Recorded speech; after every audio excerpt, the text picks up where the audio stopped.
एक समय की बात है जब एक गांव में डाकुओं का बड़ा आतंक था। उन डाकुओं का सरदार था कालिया डाकू। कालिया डाकू के नाम से गांव का बच्चा बच्चा कांपता था। गांव में जैसे ही शाम होती सब लोग अपने अपने घर में छुप जाते। एक दिन की बात है जब मंगू खेतों पर काम कर रहा था कि तभी मोहन उसे बोला, अरे भैया, अभी तक यहाँ क्या कर रहे हो? देख नहीं रहे शाम हो गई है। हाँ बस मैं अभी यहाँ से निकल ही रहा था। हाँ भैया जल्दी चलो, वरना कहीं कालिया डाकू अपने आदमियों को लेकर आ ना जाए। है भैया, बस जा ही रहा हूँ। मंगू अपने खेतों का काम निपटा ही रहा होता है कि तभी वहाँ उसे ढूंढते ढूंढते उसकी बेटी लीला आ जाती है। मंगू उसे वहाँ देख बड़ा परेशान हो जाता है। अरे लीला बेटी, तू यहाँ क्या कर रही है?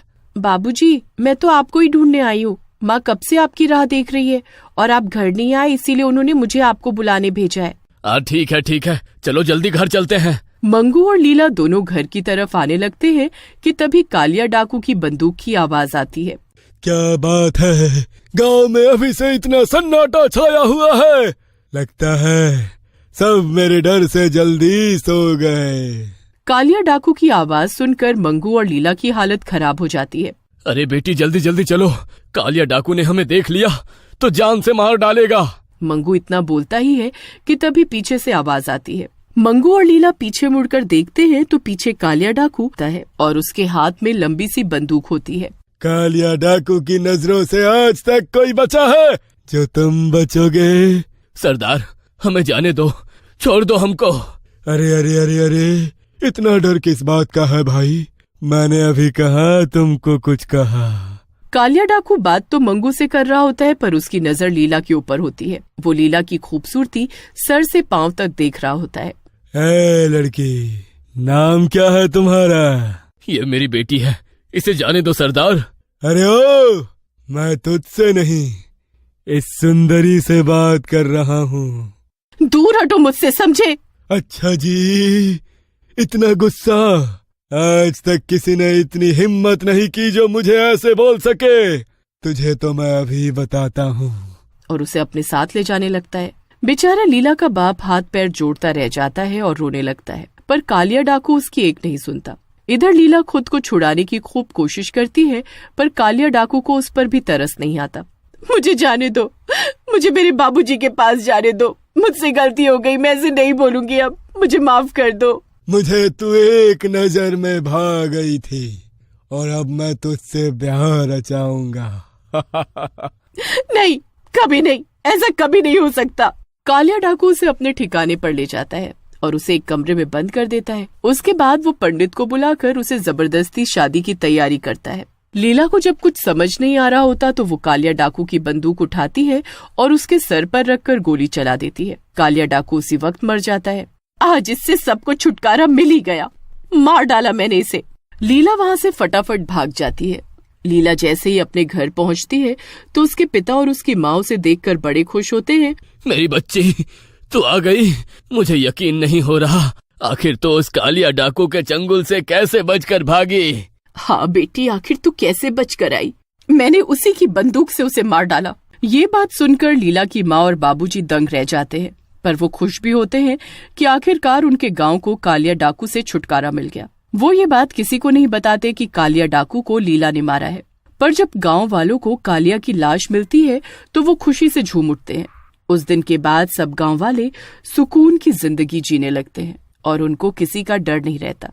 सब बहुत अच्छा चल रहा होता है, पर अचानक एक रात किशन लाल को रात के वक्त घोड़े पर सवार एक भूत दिखता है जिसके हाथ में बंदूक होती है। वो भूत किशन लाल के सामने आकर खड़ा हो जाता है। अब किशन लाल की हालत एकदम खराब हो चुकी होती है। भूत! अरे हमारे गांव में भूत! भागो! अरे मुझे जाने दो, मैंने तुम्हारा क्या बिगाड़ा है? कहाँ है वो लड़की जिसने मुझे मारा है? कहाँ है वो? अरे कौन सी लड़की? किसकी बात कर रहे हो? वही जो बहुत सुंदर है। मुझे वो लड़की चाहिए, वरना मैं सबको मार डालूंगा। अरे पर तुम हो कौन? डाकू, कालिया डाकू हूँ मैं। वापस आ गया हूँ अपनी मौत का बदला और उस लड़की को अपने साथ ले जाने। जाओ जाकर बता दो सब गांव वालों को कि अगर मुझे वो लड़की नहीं मिली तो मैं गांव की सभी लड़कियों को मार डालूंगा। किशनलाल रात के अंधेरे में भागता हुआ गांव वालों को जाकर उठाता है। अरे वो आ गया है, कालिया डाकू आ गया है। ये बात सुनकर सब गांव वाले हैरान रह जाते हैं, क्योंकि कालिया डाकू तो मर चुका होता है। अरे पर वो तो मर चुका है ना। हाँ, वो मर चुका है और अब उसका भूत आया है अपनी मौत का बदला लेने। किशनलाल फिर सारी बात गांव वालों को बताता है। अगले दिन शीला और लीला की माँ कुएं पर पानी भर रहे होते हैं और तभी शीला लीला से बोलती है, तुमको तो पता ही होगा कि आखिर वो कालिया डाकू का भूत गांव में वापस आ गया है। बोल रहा था कि उसे किसी गांव की लड़की नहीं मारा है और अब उस भूत को उसी लड़की की तलाश है। वो लड़की अगर उसे ना मिली तो वो रोज गांव की एक लड़की को उठाकर ले जाएगा। घर जाकर वो सारी बात लीला और उसके बाबूजी को बताती है। हे भगवान, ये क्या हुआ? अब हम क्या करेंगे? अगर गांव वालों को पता चल गया कि उस कालिया डाकू को मैंने मारा है तो वो मुझे उसके भूत के हवाले कर देंगे। मुझे उसके पास नहीं जाना माँ, मुझे बचा लो। अरे तू चिंता मत कर, तू घर में रहना और बिल्कुल भी बाहर मत निकलना, समझी? उस भूतिया डाकू को कुछ पता नहीं चलेगा। अब लीला घर से निकलना एकदम बंद कर देती है और रात को कालिया डाकू का भूत गांव में रह रही कविता नाम की लड़की को उठा लेता है। अरे बचाओ मुझे, अरे कोई मुझे इस भूत से बचाओ। कोई नहीं बचाएगा तुझे। अगर बचाना है तो उस लड़की को मेरे पास लेकर आना होगा। अब रोज रात को उस डाकू का भूत गांव की एक लड़की को उठाकर ले जाने लगता है। बेचारे माँ बाप अपनी आंखों के सामने अपनी बच्चियों को जाते देख रहे होते हैं, पर कुछ कर नहीं पा रहे होते। अरे आखिर है कौन वो लड़की जो हमारी गांव में रहती है और उसने उस डाकू को मारा? अगर वो लड़की उस भूत को नहीं मिली तो वो तो गांव की सभी लड़कियों को ले जाएगा।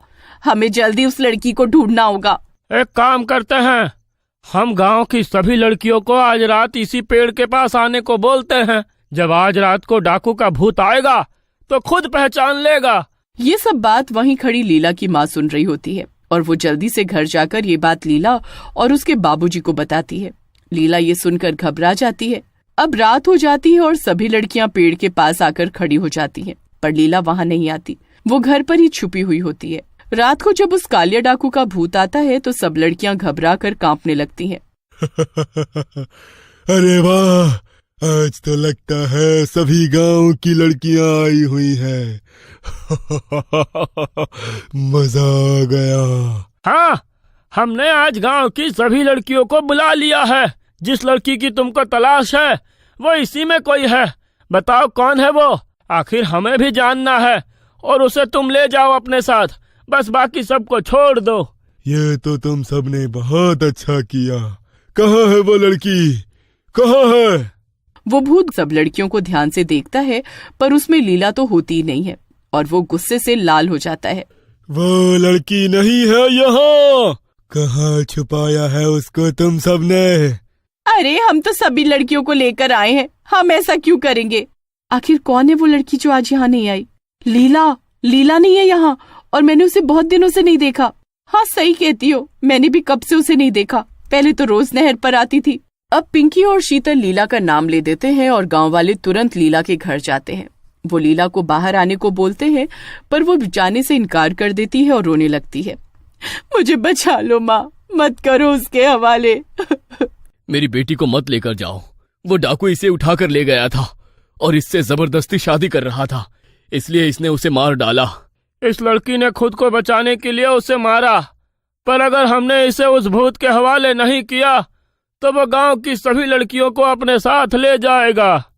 ये सुनकर लीला को बाकी लड़कियों के लिए बहुत बुरा लगता है और वो खुद ही उस भूत के पास चल देती है। उसके माँ बाप उसे बहुत रोकते हैं, पर वो किसी की नहीं सुनती।